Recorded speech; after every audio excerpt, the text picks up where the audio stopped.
여러분 우리가 조선 국사 시간에 조선 왕조를 배우잖아요. 그리고 조선 왕조를 배울 때 제일 중요한 건 왕 아닙니까?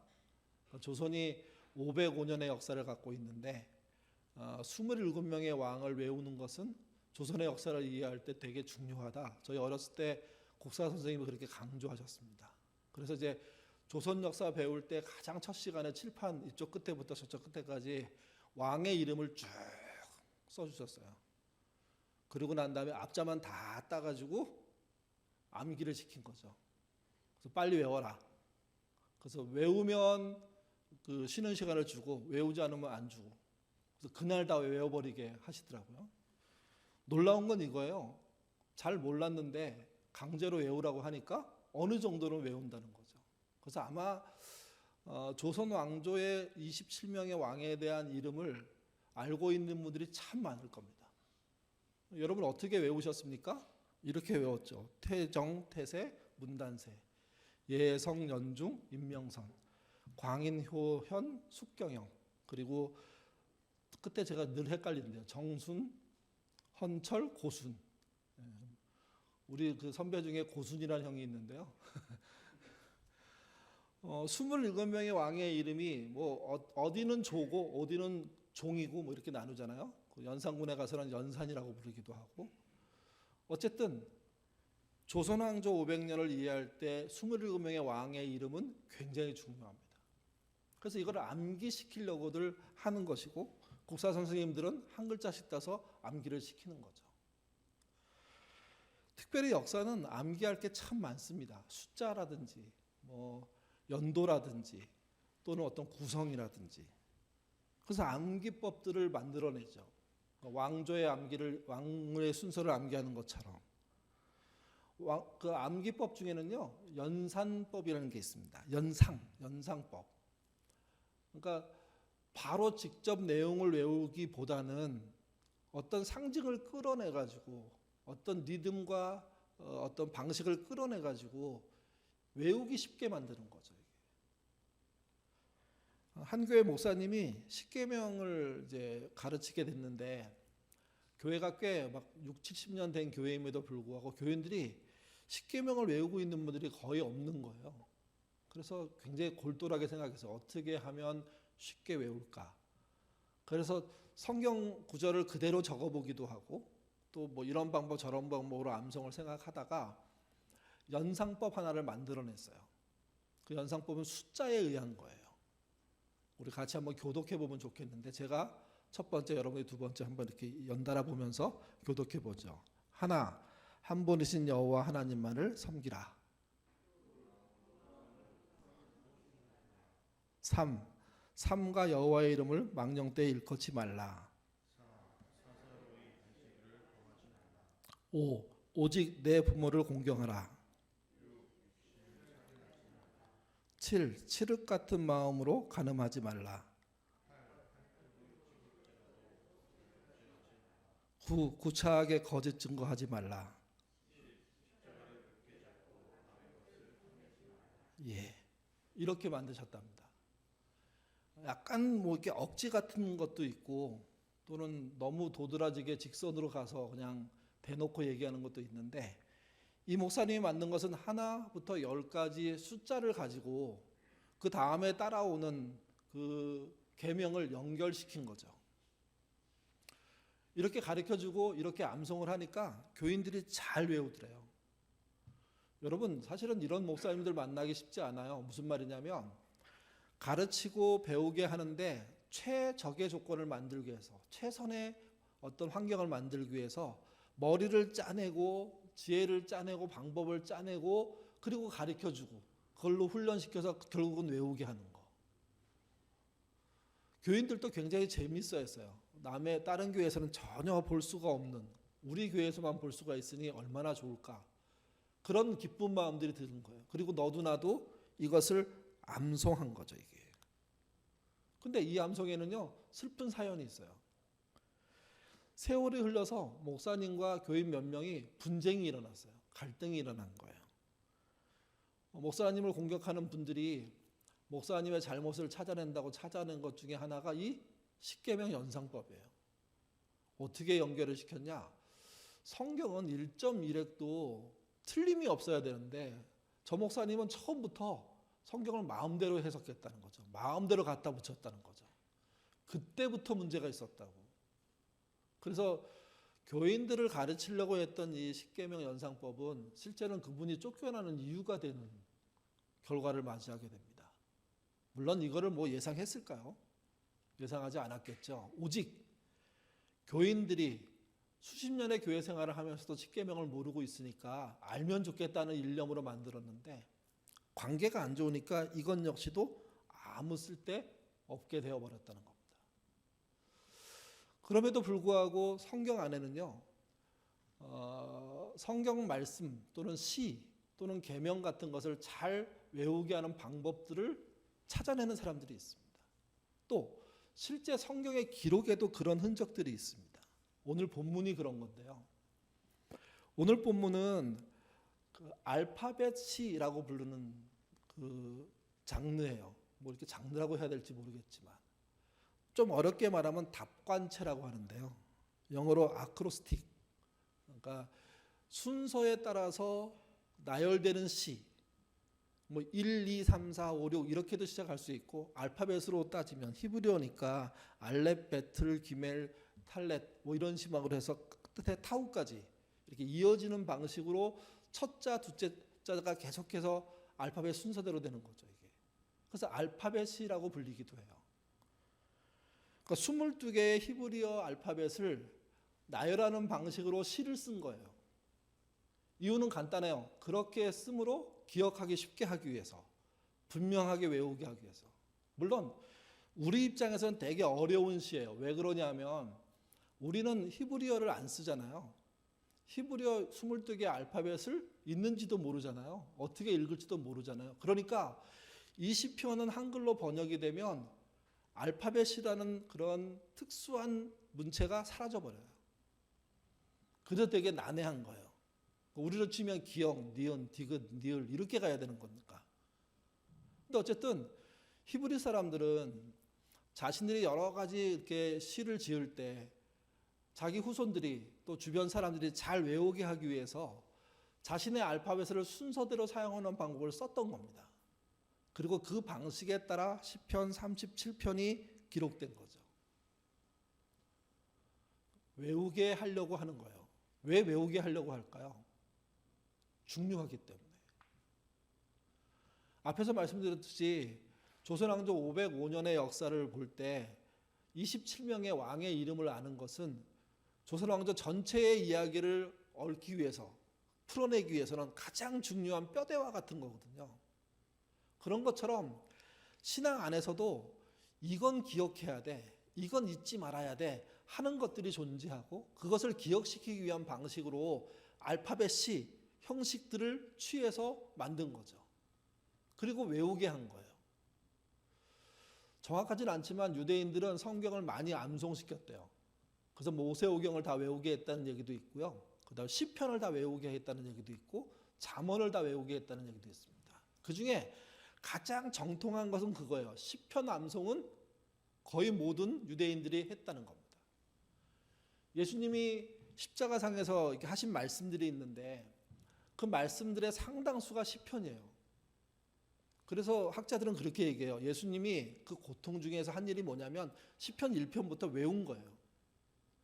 우리의 순서대로 외운 건지는 모르겠지만 어쨌든 자신이 알고 있는 순서에 따라 어렸을 때부터 외웠던 그 내용에 따라 암송을 한 거죠. 그러면서 그 중에 일부분이 나오면서 아, 예수님이 시편을 인용해서 말씀하시는구나 하는 그런 결과를 얻은 것처럼.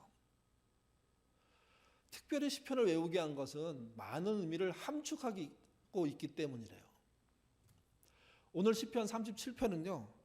아주 크게 두 분류의 사람을 말합니다. 첫 번째가 악인입니다. 이 악인은 1절에 행악자, 악을 행하는 자, 또 12절에는요. 불의를 행하는 자 또는 범죄자 이렇게 설명합니다. 그 사회에서 나쁜, 악한, 못된 일들을 하는 사람을 말해요. 한마디로 악을 일삼는 사람들이에요. 그들의 특징을 14절에 이렇게 말합니다. 같이 읽겠습니다. 악인이 칼을 빼고 활을 당겨 가난하고 궁핍한 자들을 엎드러뜨리며 행위가 정직한 자를 죽이고자. 두 가지 큰 일을 악인들이 늘 비슷하게 한대요. 시대만 좀 다른 것뿐이래요. 첫 번째가 뭐냐면 악인은요, 가장 큰 특징이 뭐냐면 정직한 자를 죽입니다. 악인들이 자기가 힘을 찾았을 때 자기의 힘을 동원해 갖고 정직한 자를 상징적으로 때려잡아요. 아주 집요하고 치사하게 죽여요. 그게 성경이 하는 이야기예요. 근데 그게 모든 사회에서 벌어지죠. 이게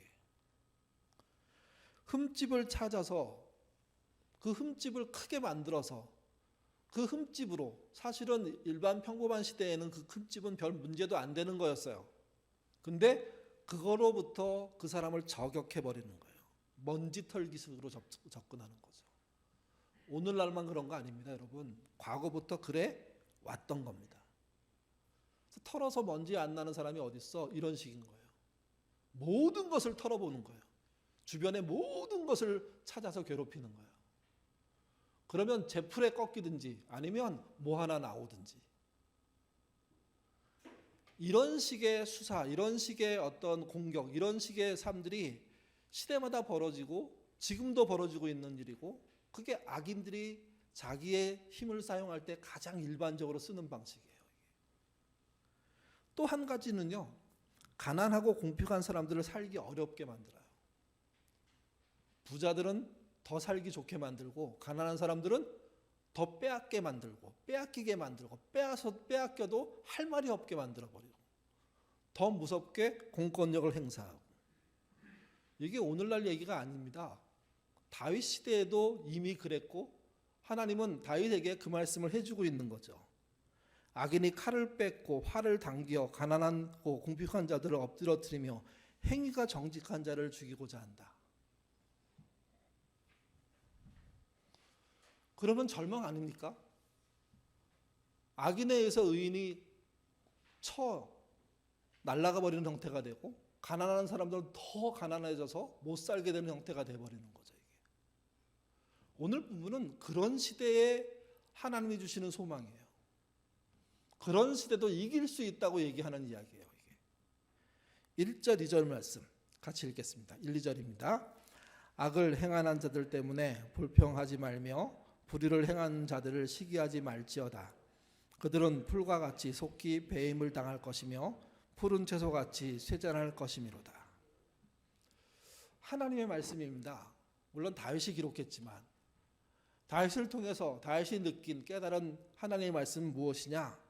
악인들 때문에 불평하지 말라는 겁니다. 그들은 풀과 같이 속히 배임을 당할 거라는 겁니다. 말라 비틀어질 거라는 겁니다. 푸른 채소같이 쇠잔할 것이라는 겁니다. 그들의 푸르름은 영원하지 않다는 거죠. 악인의 망함은 떼놓은 당상이라고 얘기하는 겁니다. 문제는 우리가 그게 안 믿겨지는 거예요. 우리의 시간 속으로 들어오면 악인의 창대함은 영원할 것 같아요. 의인은 곧 망할 것 같아요. 가난한 자는 곧 죽을 것 같아요. 그 죽음 속에 내몰리고 망함 속에 내몰리고 있는 신자들에게 다윗을 통해서 하나님이 권면하는 거예요. 포기하지 말고, 주저앉지 말고, 스스로 망하지 말라고, 견디라고, 이기라고, 해낼 수 있다고. 왜? 당신이 그들을 쇠잔하게 할 것이기 때문에. 여러분 이 사실 믿으십니까? 믿으셔야 됩니다. 신자란 세상에 도저히 가능성이 안 보이지만 하나님은 있다고 얘기하는 것을 믿는 사람들이거든요. 세상은 안 된다고 얘기하지만 할 수 있다고 말씀하신 하나님 때문에 할 수 있다 해보자고 얘기하는 사람들이 신자인 겁니다. 가망이 없고 가능성이 없다고 얘기해서 포기하겠다고 얘기했을 때, 그러나 부르짖으라고 얘기하신 하나님, 두드리라고 얘기하신 하나님, 찾으라고 얘기하신 하나님 때문에 아무도 그렇게 하지 않는데 그렇게 행동하는 사람이 신자이거든요. 신자가 그렇게 하는 것은 그분의 약속 때문입니다. 시편 37편의 악인에 대한 이야기는요, 반드시 망한다는 겁니다. 망할 수밖에 없고 망하게 하나님이 하시겠다는 겁니다. 그래서 악인의 잘됨을 부러워하지 말고 악인의 잘됨 때문에 흔들리지 마십시오. 절대로 흔들려서는 될 일이 아닙니다. 두 번째, 시편 37편에 나오는 사람은요, 의인입니다. 이때 의인은 이런 뜻입니다. 하나님 앞에서 경건한 삶을 사는 사람. 경건한 삶이란 큐티하는 삶을 말하는 정도가 아니에요. 큐티도 포함하겠죠. 그분의 말씀에 따라 사는 사람. 또 현실이 절망적이지만 그분의 말씀으로 견디는 사람. 의인이라고 해서 악인에 대해서 좋은 감정을 가질 리가 없습니다. 그래서 의인들도요, 자주 악인에게 복수하고 싶어 합니다.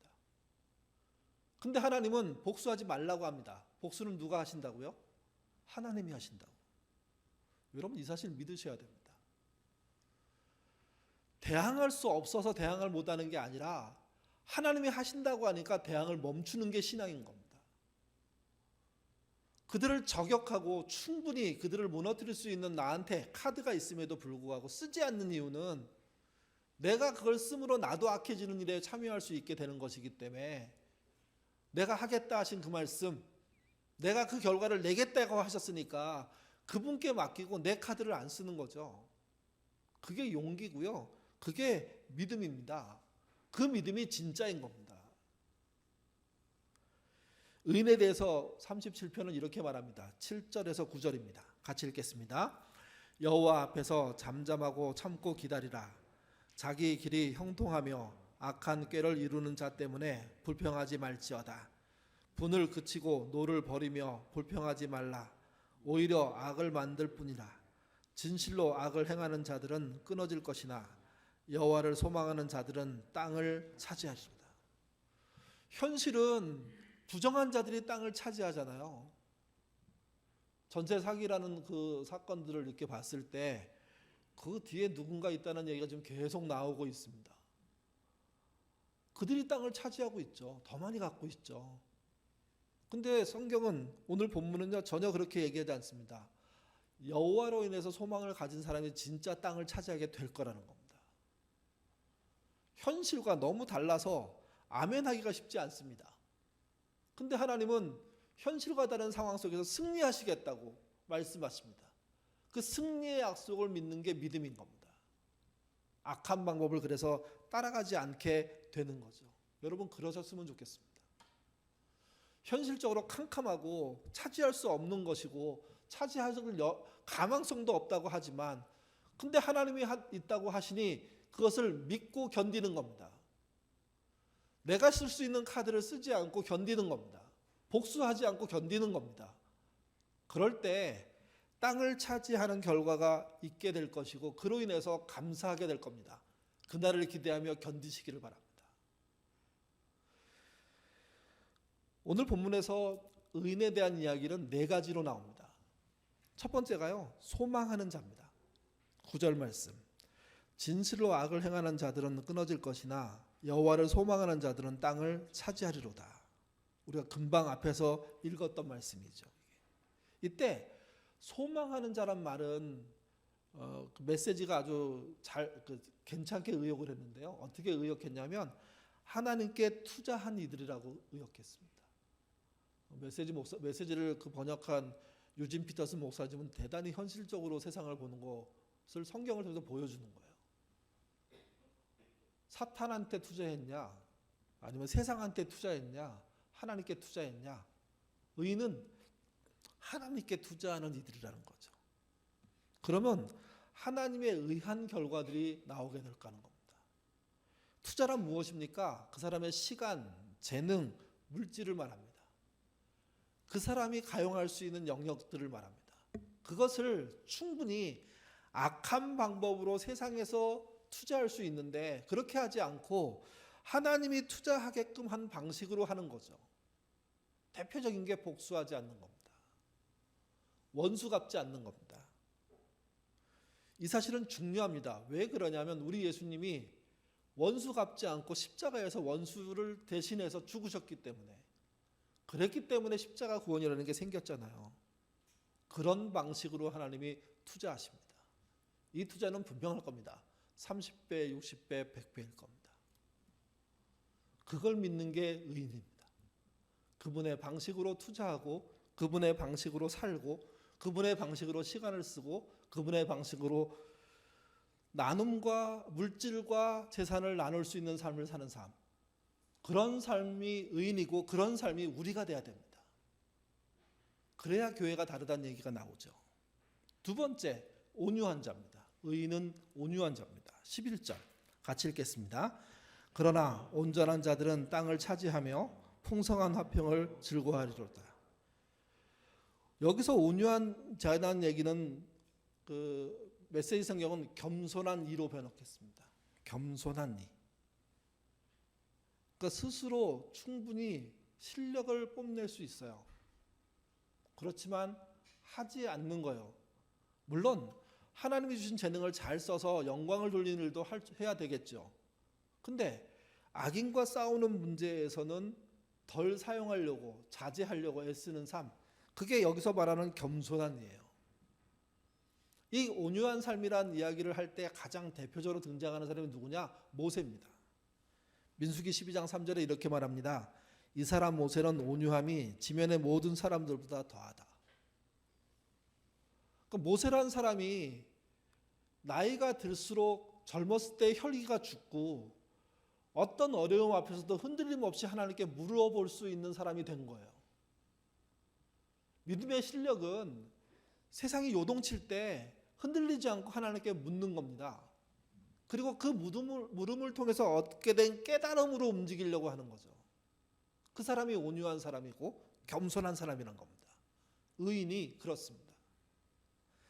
세 번째 의인은요, 복받은 자라고 얘기합니다. 22절 같이 읽겠습니다. 주의 복을 받은 자들은 땅을 차지하고 주의 저주를 받은 자들은 끊어지리로다. 복받았다는 뜻은 부자 됐다는 뜻이 아닙니다. 오늘날 부자 이퀄 복이라는 이 대한민국의 방식은 성경하고는 완전히 다른 방식입니다. 성경은 부자는 천국에 들어가기 쉽지 않다라고 얘기하지 않고요. 안 된다. 낙타가 바늘길을 통과할 수 없듯이 부자는 못 간다. 그렇게 말했습니다. 성경은. 그래서 이제 교회 부자들이 있는 경우에 목사님들이 노력하잖아요. 부자를 천국에 보내기 위해서 낙타길을 늘리든지 아니면 낙타를 줄이든지, 낙타기가 아니죠. 바늘길을 늘리든지 아니면 낙타를 줄이든지 다이어트할 방법을 찾아주든지 막 여러 가지를 노력하는데 다 쓸데없는 짓입니다. 이 땅에서 부자는 기본적으로 이 땅의 법과 질서를 이용할 수밖에 없고 그러려 생긴 결론들이 존재하거든요. 그래서 부자로 향하고 가고 있는 사람들은 대단히 조심하셔야 됩니다. 또 하나, 여기서 복받은 자란 부를 많이 챙긴 자란 뜻이 아니에요. 메시지는 이렇게 번역했어요. 후히 베푸는 사람. 자기가 얻은 소득을 자기만을 위해서 쓰지 않고 나누어 쓸 수 있는 사람. 공공재로 쓰는 사람. 공익을 위해서 쓰는 사람. 그걸로 갑질하지 않고 남에게 맡길 수 있는 사람. 베품이 없다면 하나님 주신 복도 아니라는 얘기가 되는 겁니다. 어쩔 수 없이 세금 줄이기 위해서 베푸는 거라면 그건 역시 똑같습니다. 그걸 넘어서는 베품들이 실제 필요한 거죠. 그리고 베푸셨습니까? 잘하신 겁니다. 그게 의인의 표지 중에 하나라는 겁니다. 의인 중에는 가난해서 전혀 베풀 수 없는 분들도 계세요. 그분들은 베풀었으면 좋겠다고 생각은 하시지만 그럴 기회가 없겠죠. 그분들이 할 수 있는 건 자기의 시간과 재능을 베푸는 것 쓰셔야 돼요. 근데 실제 물질적인 풍요가 있는 분들은요, 실제 그 물질이 베풀어져야 됩니다. 공공의 이익을 위해서 쓰여져야 됩니다. 가난한 이들을 살리기 위해서 쓰여져야 되는 겁니다. 그게 의인이라는 겁니다. 그게. 네 번째, 의인은 의인입니다. 29절에 이렇게 말합니다. 의인이 땅을 차지하며 거기서 영원히 살리로다. 우리는 이렇게 생각하잖아요. 의인은 죽어서 천국 가면 끝이라고. 근데 천국은 저천국도 있지만 모든 세계가 천국으로 바뀌는 사건도 있거든요. 그게 마지막 천국인데. 그래서 결국 땅의 소유는 누구 거냐? 하나님 것이고 하나님을 믿었던 의인 것이라는 겁니다. 그 땅을 차지하는 사람이 누구냐? 의인입니다. 정리하면 이렇습니다. 의인은 네 가지 특징을 37장 시편에서 보여주는데, 하나님께 투자한 사람이고 겸손한 이며 후히 베푸는 사람이고 땅을 차지하는 사람입니다. 승리한다는 얘기입니다. 여러분 잊지 마십시오. 의인은 승리합니다. 37절에 그래서 반복구로 강조로 나오는 게 몇 개 있는데요. 그 중에 하나가 땅을 차지한다는 얘기입니다. 9절, 그 다음에 34절에 나옵니다. 그리고 18절은 그걸 다른 의미로 이렇게 씁니다. 그들의 기업은 영원하리로다. 여러분 믿으십니까? 믿으셔야 됩니다. 너무 뭐라 그래야 되나, 그 복에 대해서 두드러기가 나는 사람들의 입장, 막 이렇게 복 받기 위해서 애쓰는 사람들이 너무 싫은 사람들은요, 이런 말 들으면 전혀 아멘을 안 해야 될 거라고 생각해요. 아니요, 이건 성경에 나와 있는 이야기예요. 그리고 하나님이 다윗을 통해서 보여진 이야기들이에요. 그건 아멘이죠. 그건 수단법을 가리지 않고 만사 형통한다는 얘기를 하고 있는 게 아니잖아요. 분명히 하나님의 자녀로 살게 된다면 하나님께 투자한 사람일 것이고 겸손한 자며 후히 베푸는 자이니까 그가 이 땅을 차지하는 것은 하나님의 약속처럼 당연한 일입니다. 그럴 줄 믿고 사셔야 됩니다. 그럴 줄 믿고 도전하셔야 됩니다. 그럴 줄 믿고 새해를 다시 시작하셔야 됩니다. 시편 24편 1절에 이렇게 말합니다. 땅과 거기에 충만한 것과 세계와 그 가운데 사는 자들은 다 여호와의 것이로다. 왜 이 땅을 차지하게 되냐? 의인이 이 땅만이 아니라 모든 게 그분의 것이기 때문에 그렇습니다. 악인의 마귀의 것은 존재하지 않습니다. 그들은 기생하는 존재이고 그 기생은 그분의 나라가 완성되면 끝나게 됩니다. 그러니 그 땅은 누구의 차지가 될까요? 하나님의 차지이면서 동시에 하나님의 백성의 것이 되는 겁니다. 그래서 포로로 잡혀갔을 때 예레미야 선지자는요, 절망 중에도 이렇게 얘기했습니다. 예레미야 29장 11절에서 13절, 아주 유명한 구절이죠. 외워놓으시면 참 좋습니다. 읽겠습니다. 여호와의 말씀이니라. 너희를 향하는 나의 생각은 내가 아나니 평안이요 재앙이 아니니라. 너희에게 미래와 희망을 주는 것이라. 너희가 내게 부르짖으며 내게 와서 기도하면 내가 너희들의 기도를 들을 것이요 너희가 온 마음으로 나를 구하면 나를 찾을 것이요 나를 만나리라. 하나님의 가장 큰 뜻은요, 재앙을 주고 싶은 게 아니라, 벌을 내리고 싶은 게 아니라, 심판을 하시고 싶은 게 아니라 평안을 주시고 싶은 겁니다. 그 평안을 주기 원하시는 그분이 이스라엘 백성에게, 또 우리들에게 하시는 말씀입니다. 희망을 갖고 부르짖으라는 겁니다. 왜 그분은 부르짖으라고 얘기하는데 왜 우리는 부르짖지 않습니까? 그분의 말씀을 안 믿으니까요. 신앙생활을 오래 같이 하면서 알게 되는 것 중에 하나는 뭐냐면, 옛날 어려울 때, 궁핍할 때, 힘들 때, 정말 거래 하나, 뭐 사건 하나, 이게 소중해가지고 하나님께 매달릴 때 부르짖었던 분들이 사실은 여유롭게 되고 편안하게 되고 정말 충분히 있어서 언제든지 여행 다닐 수 있는 그런 생활 수준이 되면요, 기도하지 않습니다. 그리고 돈을 주신 하나님을 잊어버립니다. 자기를 바꿔서 여기까지 오게 하신 하나님을 새까맣게 잊어버리고요, 헛소리합니다. 제가 돈이 없습니까? 그렇게 얘기합니다. 유명한 영화에서 그런 말을 했잖아요. 돈이 사람의 구김살을 편대매요. 반듯하게 펴준다며요. 그 말을 믿는 거예요. 그 말을. 여러분, 옛날에 어려웠을 때 기도로 여기까지 정말 잘 돼서 오신 분들은요, 더 기도하셔야 됩니다. 이제는 믿음 지키는 게 만만한 일이 아닙니다. 잘 살기 때문에 믿음이 막 갈 수 있습니다. 은혜가 많기 때문에 하나님을 맛보게 할 수 있습니다. 그러지 않으셔야 됩니다. 다시 하나님을 붙잡고 우리에게 재앙을 주지 않고 평안을 주겠다는 그분 앞에 부르짖으라는 이 말씀만은요, 절대로 놓치지 않아야 됩니다. 잘 살수록 더 기도해야 되고, 잘 살수록 베푸는 삶을 살아야 되고, 잘 살수록 하나님께 앞에 나가서 머리를 조아리고 그분이 나를 여기까지 인도했다고 고백해야 되는 겁니다.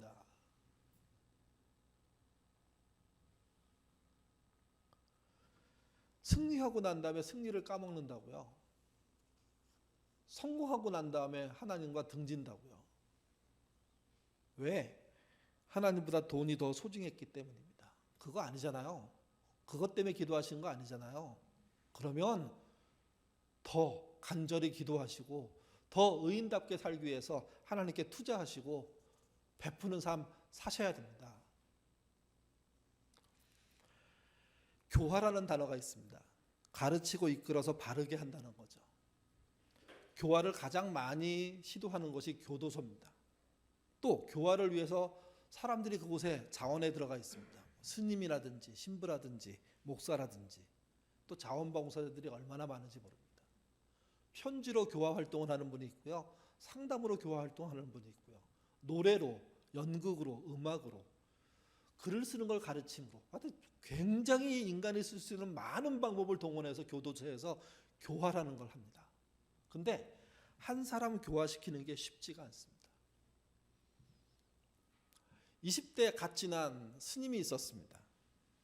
그 스님은 스스로 교도소에 자원했습니다. 그리고 주로 사상범들을 만났습니다. 그러니까 사상범이라는 게 대한민국의 어떤 정치 체계를 거부하고 이상적인 사회주의를 추구하거나 아주 다르게는 뭐 북한을 추종하거나 뭐 이런 그런 삶을 사는 분들이죠. 그러니까 전향하지 않는 분들이에요. 그분의 나이가 거의 60세가 다 된 분인 거죠. 그분을 찾아갑니다. 처음에는 그 사상범이 상대도 안 해줬어요. 근데 젊은 승려가 계속 찾아오면서 만나기를 원하고, 만나면 정말 불편하지 않게 함께 있으면서 자기의 마음을 이렇게 공격하거나 하지 않고 이해하는 말들을 하는데 나중에는 그립더랍니다. 그래서 본인이 원해서 만나기도 하고 뭐 이렇게 된 거죠. 그가 사형수였는데 어느 날 사형을 당하게 됐습니다. 그 스님을 부른 겁니다. 그리고 이렇게 얘기했답니다. 공산주의고 뭐고 이제 다 허망하게 끝나게 됐습니다. 다 지난 시간이 꿈과 같습니다. 스님, 내 영혼을 스님께 부탁합니다. 스님이 알겠노라고, 자기가 영혼을 위한 기도를 할 수 있는 한 최선을 다해서 하겠다. 그리고 그분은 사형장에서 이슬로 사라졌습니다. 여러분, 스님은 그분의 영혼을 어떻게 위로하고 어떻게 지킬 수 있을까요? 그렇게 약속을 했는데 그 스님의 기록에 이렇게 쓰여 있습니다. 나는 지금도 그가 죽은 날이 되면 그 묘소가 있는 근처에 스님에게 부탁해서 제사를 지내게 한다.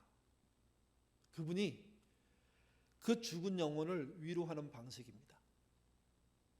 여러분, 스님이 누군가에 부탁해서, 그분도 스님인데 그분에 의해서 드려지는 제사가 그 죽은 영혼을 위로할 수 있을까요? 또 하나, 그 스님이 살아있는 동안은 이 일이 진행되겠죠. 근데 그 스님이 죽으면 어떻게 됩니까? 모든 게 끝나는 게 아닐까요? 하나님이 말씀하신 것을 통한 위로와 세상 종교가 주려고 하는 위로는요, 그래서 근본적인 차이가 있습니다. 스님의 마음이 얼마나 좋은 마음입니까? 사형수를 위로하고 결국 감화시켜서 교화되고, 그 교화된 자가 자기의 영혼을 그 스님에게 맡겼으니까. 근데 그 영혼을 맡긴 사형수는 알까요? 그 스님이 영원히 자기를 위로할 수 없다는 걸, 그 영혼에 대해서 어떤 책임도 사실 질 수 없다는 걸. 그가 할 수 있는 일은 제사라는 방식을 통해서, 기도라는 방식을 통해서 한 번 더 기억해 주는 거죠. 여러분, 이 일도 대단한 일입니다. 사실은. 부모가 돌아가시고 시간이 오래되면 자식들이 부모의 돌아가신 것을 잊어버린다며요. 누가 그럴까? 그런데 그런 사람 생각보다 많아요. 설날 돼가지고 묘지에 갔는데, 그 공동묘지인데 안 온 묘가 절반 이상이에요. 아무도 안 와서 눈이 그대로 쌓여 있는 묘들, 앞에 더러운 것이 하나도 치워지지 않은 묘들. 물론 뭐 다음 날 올 수 있고 또 언젠가 오겠죠. 그렇게 따져보면 실제 그 죽음을 기억하고 그 잊지 않고 찾아오고 그래서 기도하고 그 자리를 쓸고 닦는 사람 정도만 돼도 대단한 겁니다. 그 스님은 얼마나 대단한 거예요. 근데 놓치지 않아야 돼요. 그 스님은 진짜 영혼을 위로할 수가 없다는 거예요. 기독교의 차이점, 특별히 우리 신앙의 차이점은 우리의 위로가 우리로 끝나는 게 아니라 우리의 하나님에 의해서 전개되기 때문에 그 위로는 확실한 것이고, 스님이 말했던 영혼의 위로하고는 차원이 다르다는 거죠. 그 하나님이 하시는 말씀입니다. 시편 37편 28절에서 31절입니다. 이 말씀을 기억하시면 좋겠습니다. 읽겠습니다. 여호와께서 정의를 사랑하시고 그의 성도를 버리지 아니하시로다. 그들은 영원히 보호를 받으나 악인의 자손은 끊어지리로다. 의인이 땅을 차지하며 거기서 영원히 살리로다. 의인의 입은 지혜로우며 그의 혀는 정의를 말하며 그의 마음에는 하나님의 법이 있으니 그의 걸음은 실족함이 없으리로다. 아멘이십니까? 그의 걸음은 실족함이 없답니다. 누구로 인하여서? 하나님으로 인하여서. 다윗이 이 시편을 남기고 이브리 알파벳 순서대로 시편을 만들어서 모든 사람이 암송하기를 원했던 이유는 딱 하나입니다. 어떤 어려움 속에서도 그분을 따라가면 실족하는 일이 없으니 그분만 바라보고 가자는 거죠. 그러면 할 수 있고 해낼 수 있기 때문입니다. 다시 우리 새해를 맞이했습니다. 이 말씀, 이 약속은 승리의 약속이라고 하는데요. 이 승리의 약속을 붙잡으시기를 바랍니다. 탐욕적이지 않습니다. 이기적이지 않습니다. 주의 뜻을 쫓아 사는 사람들에게 하나님 주시는 은혜이고 결과입니다. 그 은혜가 성경에 있지 않고 여러분의 삶에 영향을 미쳐야 됩니다. 그 은혜로 인해서 실족함이 없는 인생을 살겠다는 확신을 가지셔야 됩니다. 또 의인이 땅을 결국 다 차지하게 될 것이라는 믿음을 가지시고 세상 소리, 악인의 소리에 현혹되지 말고 의인다운 삶 사시는 저와 여러분 되시기를 부탁드립니다. 기도하겠습니다. 새해를 다시 맞이했다는 것이 참 새롭습니다. 늘 반복되는 것 같지만 다시 시작할 수 있기 때문입니다. 하나님, 시편 37편의 말씀처럼 승리를 약속해 준 이 말씀을 우리가 붙잡을 수 있도록 하나님 인도하여 주옵소서. 그래서 실족하지 않게 하겠다는 하나님의 약속을 마음속에 새기도록 하나님 이끌어 주시옵소서. 악인이 세상의 땅들을 다 차지하고 있습니다. 근데 하나님께서는 의인이 모든 땅을 차지한다고 말씀하십니다. 결국 승리자는 의인이고 하나님의 백성입니다. 그 백성으로 사는 것을 부끄러워하지 않게 하시고 포기하지 않게 하시고 다시 도전하는, 그래서 그분이 주시는 승리, 땅을 차지하는 그런 결과를 얻게 되는 우리가 될 수 있도록 인도하여 주옵소서. 세상에 조심스러운 게 얼마나 많습니까? 한 걸음 한 걸음이 정말 불안할 때가 많습니다. 그러나 하나님을 의지하고 그의 법을 따르는 사람에게는 그 걸음에 실족감이 없다고 약속하셨는데 그 하나님의 말씀 의지하도록 인도하여 주옵소서. 그래서 예인의 단 한 명도 실족하지 않고 그분의 땅을 받으며 정말 이 땅에서 승리하는 삶 살도록 인도하여 주시옵소서. 특별히 새해 어려운 환경 속에서 한 해를 시작하는 분들이 있습니다. 외롭게 시작하는 분들이 있습니다. 결코 외로움으로 끝나지 않을 것이며 결코 지금의 정말 결핍으로 끝나지 않을 것임을 믿고 한 걸음 한 걸음 최선을 다해서 하나님께 투자하고 성실하게 살며 소망하며 살고 노력하고 살고 애쓰게 살아서 연말에는 정말 지금의 부족함들이 충만하게 채워진 결과 보도록 인도하여 주시옵소서. 땅을 차지한다는 그분의 약속이 이루어지는 한 해 되기를 원합니다. 예수님 이름으로 기도드립니다. 아멘.